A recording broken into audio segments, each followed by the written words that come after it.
A cave, deep in the Kalahari Desert, South Africa. Nearly 2 million years of dust. Layer over layer over layer. In the deepest layer, scientists found something that shouldn't exist that early. Burnt bone, ash, char. Evidence that someone, carried fire into this darkness. Almost 1.8 million years ago. Before language. Before Homo sapiens even existed. This is Wonderwork Cave, and what happened inside it may be the real starting point of everything we call home. Because the question was never, how did ancient humans build shelter? The real question is, how did they survive a million years with none? 2 million years ago, the genus Homo had no fixed home. Homo erectus, a direct ancestor in our lineage, lived Africa and later Asia for over 1 million years. No permanent shelter, just caves, rock overhangs, open camps. There were no walls, no doors, no boundary between a person and the night. Every group was exposed to weather, to starvation, and to predators most people alive today have never had to think about. Cave lions, saber-toothed cats, hyenas larger than any alive now. A cave wasn't safety. It was a gamble. Because a cave that shelters you from wind might already shelter something else. And a group that stops moving too long doesn't find safety. It just becomes easier to find. Here's something most documentaries skip. For early Homo, night wasn't just dark. It was a completely different threat environment. Human eyes are poor in low light. Human senses, smell, hearing, are mediocre compared to nocturnal predators built for exactly these hours. This is not speculation. It's basic sensory biology. And it explains something anthropologists have long debated. Why did early hominin groups sleep in tight clusters, backs inward, watching in shifts? Not for warmth alone, for coverage, fewer blind spots, more eyes on the dark. Sleep, in this world, was never complete rest. It was rationed vigilance, passed hand to hand through the night. One person always awake, always listening. A branch snaps. Wrong rhythm. Not wind, not a known animal's gait. The group doesn't move.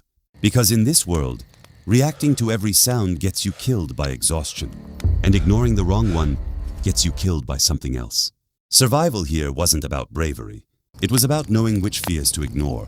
Now here's where the story and the science gets genuinely strange. A 2026 reanalysis of Wonderwork Cave, led by researchers from the University of Toronto and Hebrew University, found burnt bone and ash dated between 1.07 and 1.79 million years ago. The earliest solid evidence of fire being used by a hominin, deep inside a cave, far past where a wildfire could reach on its own. Important distinction, theory, not fact. Researchers are clear that Homo erectus likely didn't know how to make fire yet. They were almost certainly capturing it, carrying burning branches from natural wildfires outside, and keeping the flame alive inside the cave. That distinction matters more than it sounds. It means the first fire wasn't invented. It was rescued. Someone had to walk toward a wildfire, the single most dangerous, unpredictable force in their world, and carry a piece of it home. Then keep it alive. Feed it, protect it, not for one night, for years, potentially generations. Because a fire allowed to die with no way to relight it might not return for a long time. That single choice, approach danger, take a fragment of it, and keep it under control, is arguably the first act of engineering in the human story. Fire didn't just mean warmth. It meant something predators had never dealt with, a boundary they wouldn't cross. Large nocturnal predators avoid open flame instinctively. It's one of the only defenses early hominins had that didn't rely on strength, speed, or numbers. For the first time in 1 million years of vulnerability, something outside, the group was afraid of them. Here's the part almost no documentary tells you, because it complicates the neat story. Using fire and controlling fire, being able to make it on demand, anywhere, anytime, are not the same discovery. The earliest strong evidence for habitual, repeated fire use, hearths, built again and again in the same spot, comes from Kesem Cave in Israel, dated to around 400,000 years ago. That's roughly 700,000 years after Wonderwork.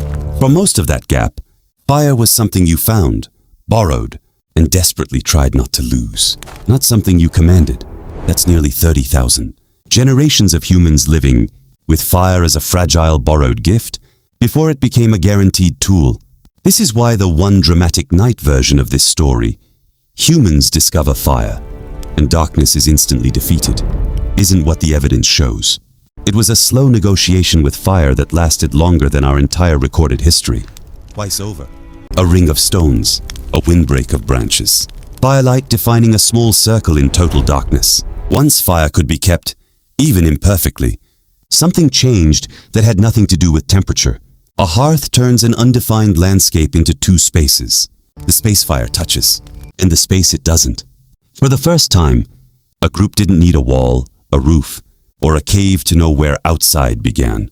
This is the moment worth sitting with, because it's the actual answer to the video's title.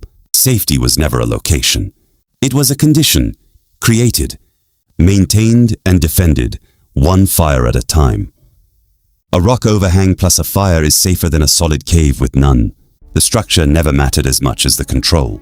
And this idea, that you can manufacture a boundary instead of finding one, is arguably the conceptual seed of every home, wall, and city built afterward.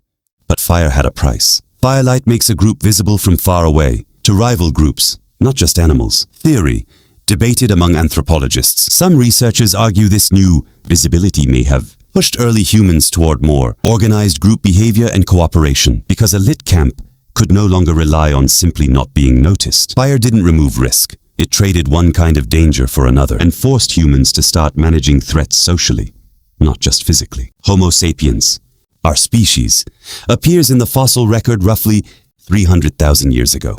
At sites like Jebel Irhoud, Morocco, by then, fire was no longer new.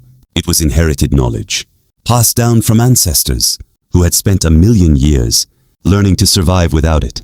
Every wall you've ever slept behind is a direct descendant of a burning branch someone carried into a cave 1.5 million years ago, without knowing if it would go out by morning. We didn't remove the dark. We just built better ways to hold a boundary against it. Ancient humans survived 1 million years with no houses, not because they found a way to make the world safe, but because they learned they could manufacture safety, piece by piece, fire by fire. We call it civilization now, but strip away the walls, the locks, the streetlights, and the question underneath is the same. One, a hominin faced at the edge of a wildfire. 179 million years ago. Do we control the danger? Or have we just gotten better at deciding where to put the boundary?